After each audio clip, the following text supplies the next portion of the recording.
Graça e paz a todos os irmãos. Irmão Pablo, mais uma vez aqui, para nós estudarmos a Bíblia. O tema de hoje é a Bíblia Sagrada. Nós vamos estudar esse livro que nos orienta na nossa caminhada na fé cristã.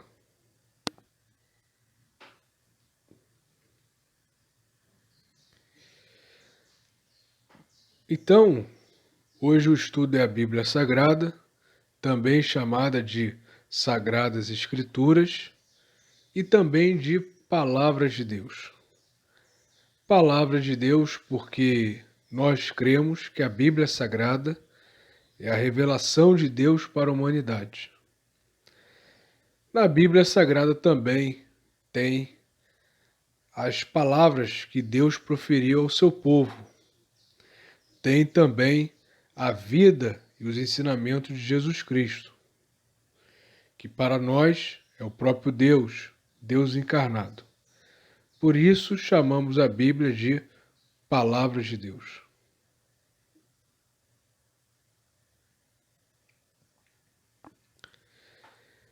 Nesta ilustração, nós vemos o Senhor Jesus numa sinagoga.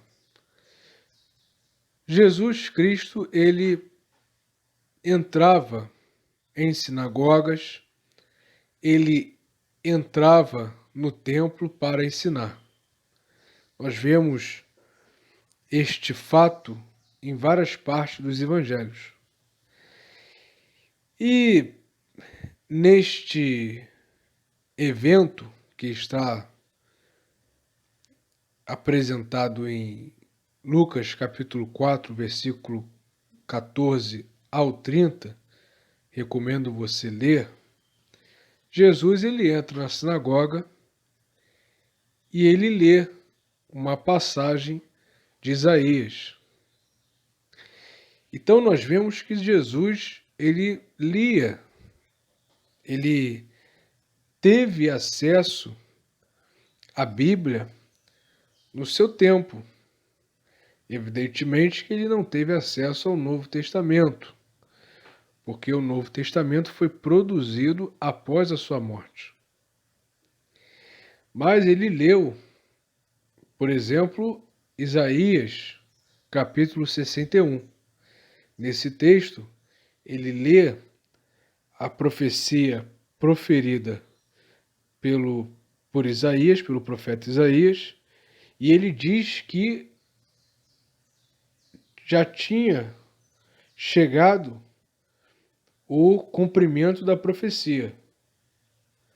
Ali ele estava se referindo a ele mesmo. Ele era o cumprimento da profecia.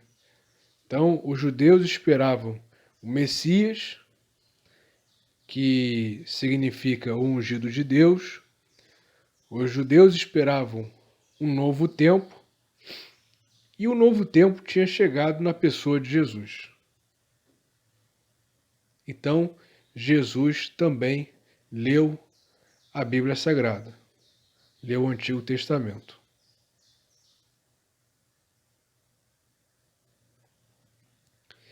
E aí nós vemos 3 livros sagrados, que são 3 livros de 3 religiões.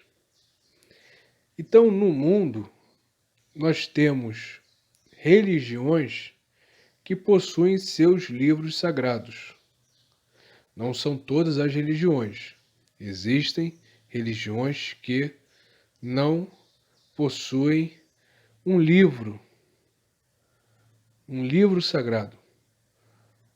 Mas existem também as que possuem. Neste caso, o cristianismo, nós vemos o primeiro livro, a Bíblia. O segundo livro é o Alcorão, o islamismo. E o terceiro livro, a Torá, que é do judaísmo. A Torá, que são os 5 primeiros livros do Antigo Testamento, a Torá está na nossa Bíblia também, né? São os 5 primeiros livros da Bíblia Sagrada. nós chamamos também de Pentateuco, que é um nome grego. Penta, 5 livros, né? E também nós temos o Taná. O livro Taná, para o judeu, é o nosso Antigo Testamento. A Bíblia hebraica, para o judeu, é o nosso Antigo Testamento.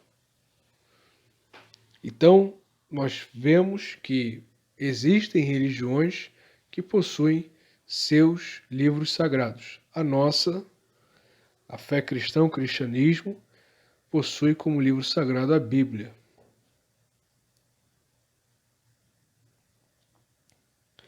Etimologia da palavra.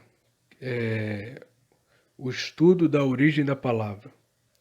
A palavra Bíblia tem sua origem no grego ta biblia, que é o plural da palavra biblion, e significa os livros. Ela deriva de Biblos, nome de uma antiga cidade fenícia, famosa pela exportação de papiros. Então, Bíblia não significa apenas livro, significa livros. Essa palavra biblion, ela é um diminutivo. Então nós poderíamos traduzir também os livrinhos, tá bom? Os livrinhos. Então, Bíblia não é um livro só, são livros, uma coletânea. E quando nós lemos essa palavra Bíblia, nós vemos que algumas palavras têm também esse prefixo, esse começo, biblioteca, bibliografia. E essas palavras são derivadas da palavra Biblos, que era uma antiga cidade fenícia, famosa pela exportação de papiros. Em alguns estudos, essa é a cidade mais antiga do mundo. Em outras listas, se você for procurar, tem lá Jericó. Mas, nas listas que tem Jericó, a segunda cidade mais antiga do mundo é Biblos. Então, é uma cidade bem antiga, né? Então, o que seria a Bíblia Sagrada? A Bíblia é um conjunto de livros religiosos. Para os cristãos, é a revelação de Deus para a humanidade. Por isso, essa coletânea é considerada sagrada e também autoridade, servindo como regra de fé e prática na vida de um cristão. Então, a Bíblia é um conjunto de livros religiosos. E para os cristãos, é a revelação de Deus. Para nós, não são livros que contam uma narrativa, contam histórias. Não, é a revelação de Deus para a humanidade. E ela, de certa forma, é autoridade, porque ela serve como fundamento da nossa fé, regra de fé e prática. A Bíblia nos orienta como nós devemos agir, como que devemos agir. E também a Bíblia, ela é a partir dela que se formulam as doutrinas da nossa fé. Então é um livro super importante, ou são livros super importantes para nós. Fazendo um panorama geral, nós temos na Bíblia autores, mais ou menos 40. Nós vamos ver que são 66 livros. Mais ou menos 40? Sim. Que segundo a tradição cristã, alguns autores escreveram mais de um livro. Por exemplo, o Pentateuco, segundo a tradição cristã, foi Moisés. Então, mais ou menos 40 autores. Período de composição, 1.200 anos. É um período que há uma certa discussão, alguns vão falar 1.600 anos, mas 1.200 anos é defendido mais por estudiosos que são mais criteriosos, trabalham com a crítica textual. Então seria um período de 1.200 anos. Línguas originais: hebraico, aramaico e grego. Hebraico e aramaico, Antigo Testamento. Grego, Novo Testamento. O grego, na época, era a língua universal. Então, os autores preferiram escrever em grego para que os escritos tivessem um alcance maior. Hoje nós temos o inglês como língua universal. Então, se você escrever um texto em português, brasileiros vão ler, portugueses vão ler e uma minoria que é falante de língua portuguesa. Agora, se você escrever em inglês, muitas e muitas e muitas pessoas vão ler. O alcance vai ser muito maior, porque é a língua universal. E o grego, na época, era a língua universal. Partes, duas partes, Antigo e Novo Testamento. Antiga Aliança e Nova Aliança, Antigo Tratado e Novo Tratado.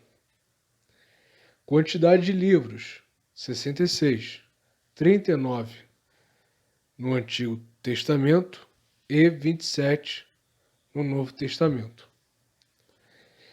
Observação: na Bíblia Católica há 73 livros, 46 no Antigo e 27 no Novo. Então, essa é uma dúvida que surge. As pessoas perguntam, mas eu me deparei com a Bíblia Católica e eu vi que tem mais livros que a nossa Bíblia, que é a Bíblia Protestante. Sim. A Bíblia Católica tem mais livros. São livros que estão no Antigo Testamento. Nós não consideramos esses livros. O nosso Antigo Testamento é igual à Bíblia hebraica dos judeus. São os mesmos livros. Esses livros, que são chamados também de deuterocanônicos, esses livros eles foram colocados pela Igreja Católica e são livros que são históricos, né? Falam da história dos períodos ali do Antigo Testamento. Nós não consideramos. Mas você pode ler. Se tiver curiosidade, você leia os livros deuterocanônicos.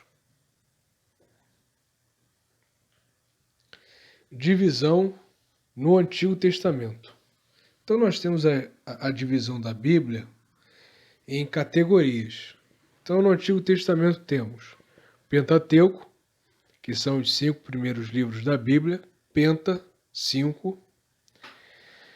Os livros históricos, Josué, que é logo após Moisés, a entrada ali do povo na Terra Prometida, Juízes, período de Juízes, Ruth, Samuel, Reis, Crônicas, época da monarquia, Esdras, Neemias e Esther.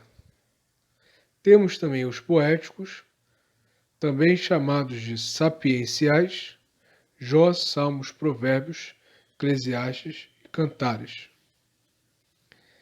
Profetas maiores, Isaías, Jeremias, Lamentações, Ezequiel e Daniel. Profetas menores, Oséias, Joel, Amós, Obadias, Jonas, Miqueias, Naum, Abacuque, Sofonias, Ageu, Zacarias e Malaquias. nós também temos a divisão no Novo Testamento, começando pelos Evangelhos, Mateus, Marcos, Lucas e João. Marcos e Lucas não foram apóstolos do Senhor Jesus, mas participaram ali do convívio dos apóstolos, participaram das comunidades apostólicas, por isso escreveram os evangelhos. Atos, um livro apostólico, o próprio título é Atos dos Apóstolos, foi o começo ali da comunidade primitiva. As cartas paulinas, Romanos, Coríntios, Gálatas, Efésios, Filipenses, Colossenses, Tessalonicenses, Timóteo, Tito, Filemão. Cartas gerais, também conhecidas como epístolas, Hebreus, Tiago, Pedro, João e Judas, e Apocalipse, que é o livro Revelação, da Revelação. A palavra Apocalipse significa revelação. Muitas pessoas vão ler a Bíblia em inglês, aí vê lá o título Revelation, revelação, Apocalipse. Entre o Antigo e o Novo Testamento tem um período chamado período interbíblico, período intertestamentário, ou seja, entre os testamentos. E na tradição cristã se diz que foi um período onde Deus ficou em silêncio. Houve um silêncio profético por 400 anos.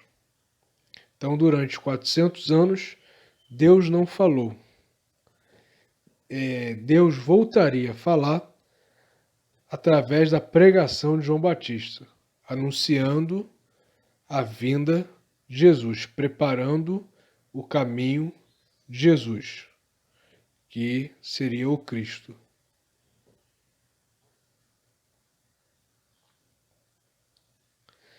Aí nós temos a pintura do apóstolo Paulo, uma pessoa muito importante para a composição da Bíblia, principalmente do Novo Testamento. Dos 27 livros, o apóstolo Paulo compôs 13 livros. Então nós vemos que, geralmente, quando olhamos as representações do apóstolo Paulo, ele sempre está escrevendo, porque ele foi o grande escritor, o maior escritor do Novo Testamento. E também vemos sempre a espada. Nós podemos observar nesta pintura que a espada está no canto direito. Porque o apóstolo Paulo, ele é considerado o organizador, o arquiteto da fé cristã. Porque ele que vai sistematizar a fé cristã. Vai fazer um diálogo da teologia judaica com a filosofia grega. Ele vai fazer uma análise do Antigo Testamento. Então, ele seria o organizador da fé cristã. Ele vai pegar os princípios de Jesus e vai transformá-los em fundamentos. Vai fazer viagens missionárias para evangelizar, para fundar igrejas. Então ele é o organizador. E também ele foi um grande defensor do evangelho. Quando apareceram pessoas, grupos, com outro tipo de evangelho, com influências do gnosticismo, pessoas com um cristianismo judaizante, o apóstolo Paulo combateu. Então a maioria das representações ele tem uma espada por perto. Nós vemos aí um livro, a Bíblia, mas nesta época não existia a Bíblia assim, encadernada, com essas páginas. Eram rolos, eram pergaminhos. E isso foi existir depois.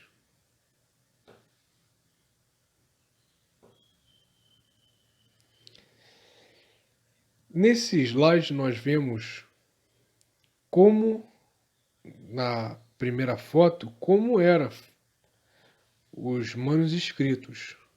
Eram pergaminhos, eram rolos e dava muito trabalho para fazer, porque os copistas, os escribas, eles escreviam, transcreviam à mão. Então era um trabalho complicado. E isso durou por muito tempo. Nós temos na Idade Média cômodos nos monastérios, chamados scriptorium, e os monges copiando, transcrevendo os escritos bíblicos. Já na foto do lado direito, nós vemos as versões da Bíblia mais antigas do mundo. Aí já são Bíblias impressas, encadernadas.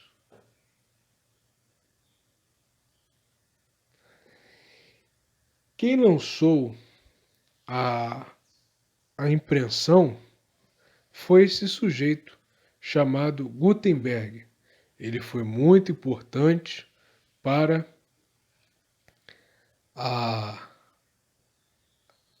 o livro, né? Não só a Bíblia, mas todo tipo de livro. Porque Gutenberg, no século XV, ele fez a prensa. E a prensa, ela permitiu com que os livros fossem impressos. Então a produção ficou mais rápida. No lado direito, nós temos o primeiro livro que Gutenberg imprimiu. Foi a Bíblia, conhecida como Bíblia de Gutenberg. Essa criação de Gutenberg, ela foi muito importante para a Reforma Protestante, porque Lutero, ele traduziu a Bíblia para o alemão. Claro, já existiam traduções, mas Lutero ele traduz para um alemão popular, que o povo pudesse entender.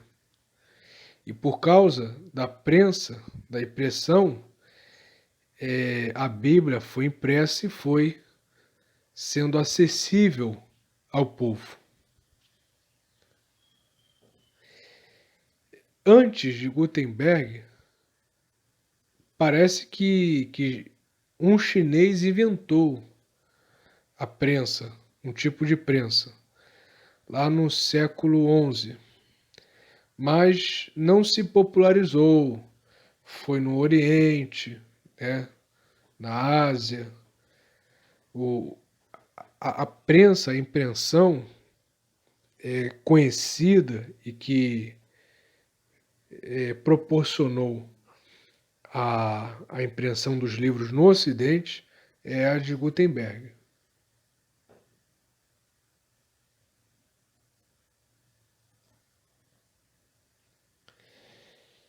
E aí nós temos João Ferreira de Almeida, que nós sempre ouvimos falar dele. Quando pegamos a nossa Bíblia, tem lá Almeida, revista e corrigida, Almeida, revista e atualizada. Tem lá João Ferreira, tradução de João Ferreira de Almeida, mas não sabemos quem foi. Isso é um dos maiores crimes que nós cometemos. Nós precisamos saber quem foi João Ferreira de Almeida. Então vamos aprender sobre ele, vamos conhecê-lo, vamos ler um texto que fala dele. Almeida nasceu por volta de 1628 em Torre de Tavares, Portugal, e morreu em 1691, na cidade de Batávia, hoje Jacarta, na ilha de Java, Indonésia. O que se conhece da vida de Almeida está registrado na dedicatória de um de seus livros e nas atas dos presbitérios de igrejas reformadas, calvinistas, do sudeste da Ásia, para as quais trabalhou como pastor, missionário e tradutor durante a segunda metade do século XVII. Então, Almeida, ele foi um pastor de uma igreja reformada, ou seja, que é herdeira das propostas de João Calvino, ali na Reforma Protestante. Calvino, que veio depois de Lutero, fez um trabalho em Genebra, na Suíça, e ele era português, nasceu em Portugal e morreu na Indonésia. Foi pastor dessa cidade chamada Batávia. A partir de 1663, dos 35 anos de idade em diante, portanto, Almeida trabalhou na congregação de fala portuguesa da cidade de Batávia, onde ficou até o final da vida em 1691.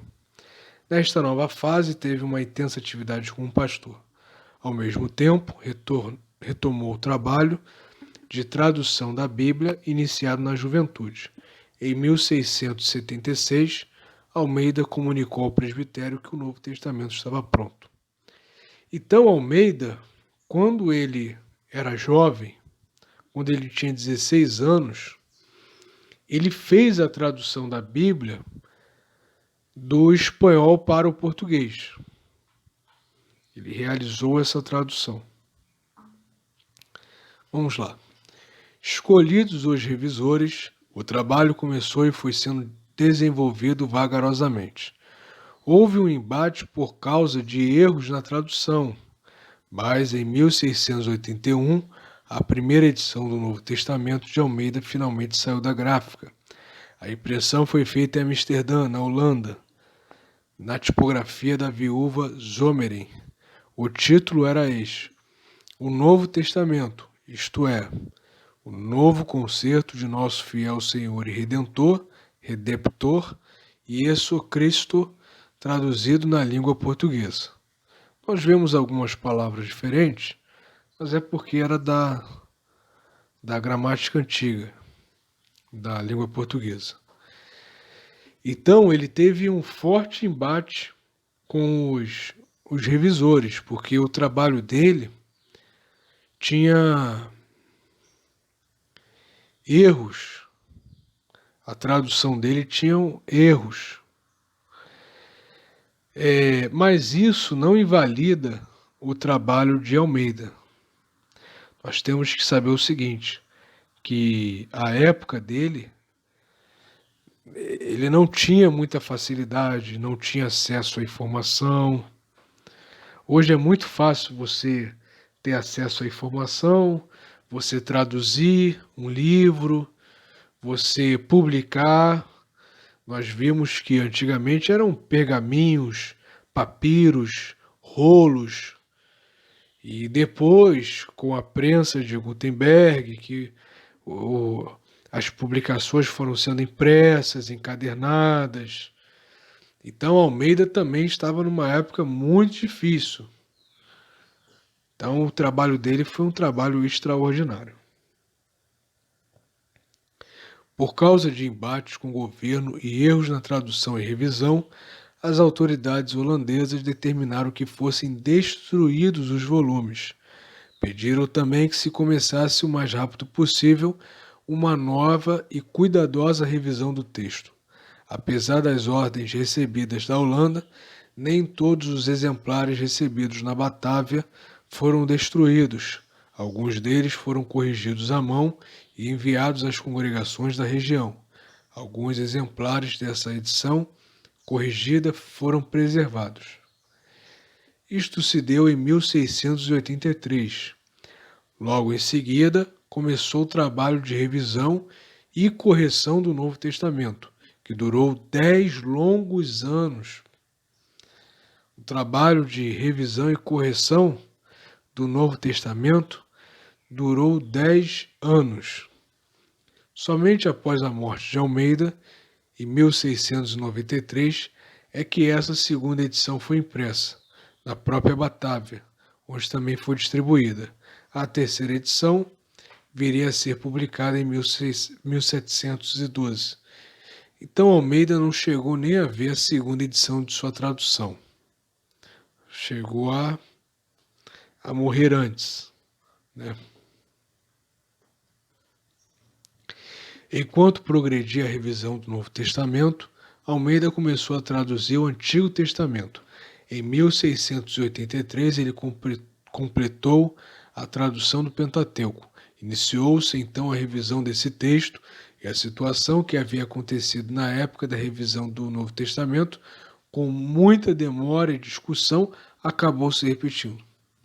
Então, Almeida também traduz o Antigo Testamento e a mesma coisa aconteceu. Houve discussão por causa dos erros e acabou demorando, fazendo com que a tradução demorasse a ser publicada. Já com a saúde prejudicada, pelo menos desde 1670, segundo os registros, Almeida teve sua carga de trabalho na congregação diminuída e pôde dedicar mais tempo à tradução. Mesmo assim, não conseguiu acabar a obra a qual havia dedicado a vida inteira. Em 1691, no mês de outubro, Almeida veio a falecer. Nessa ocasião, ele havia chegado até Ezequiel 48, capítulo 48, versículo 21. Então, o nosso irmão Almeida, pastor Almeida, ele não chegou a concluir o Antigo Testamento. Ele faleceu antes. Ele parou em Ezequiel, capítulo 48, versículo 21. A tradução do Antigo Testamento foi completada em 1694 por Jacobus op den Akker, pastor holandês, colega de Almeida. O texto do Antigo Testamento completo só viria a ser impresso em 1751. A Bíblia completa em um único volume só foi publicada em 1819. Então, hoje nós temos uma Bíblia prontinha nas nossas mãos. Nós temos um fácil acesso. Hoje nós temos Bíblia no celular, nós temos Bíblia no computador. Mas na época de Almeida isso era muito difícil. E ele teve que traduzir, e as traduções tiveram alguns erros, e demorou a ser publicada porque tinha que revisar. Teve um embate com os revisores da igreja, mas a tradução saiu e foi se passando os anos, né, os séculos, e hoje, século XXI, nós temos essa tradução do Almeida. Claro, foi modificada, foi corrigida, atualizada, tem versões diferentes, mas tudo começou por causa dele. Então, eu vou deixar aqui o link na descrição desse vídeo e você acesse o site da Sociedade Bíblica do Brasil para ler a história do Almeida completa. É importante nós conhecermos a tradução que ele fez, a história dele, do tradutor de nossas Bíblias. Por fim, fica aí a recomendação a todos: leia a Bíblia com sua família. Como nos 2 vídeos que eu fiz de oração, eu fiz uma recomendação no final, falei para todos que todos pudessem orar com suas famílias, na medida do possível, aí eu também deixo outra recomendação. Leia a Bíblia com sua família. Aí nós temos uma família e o, o homem, né, da família, o pai, o esposo, ele está lendo a Bíblia e todos estão acompanhando. Então faça isso, é muito importante. A Bíblia é a nossa bússola que nos orienta, nos mostra o norte. Tá bom? Esse foi o primeiro vídeo, a primeira parte. Na semana que vem nós teremos a segunda parte do estudo, ok? Um abraço a todos.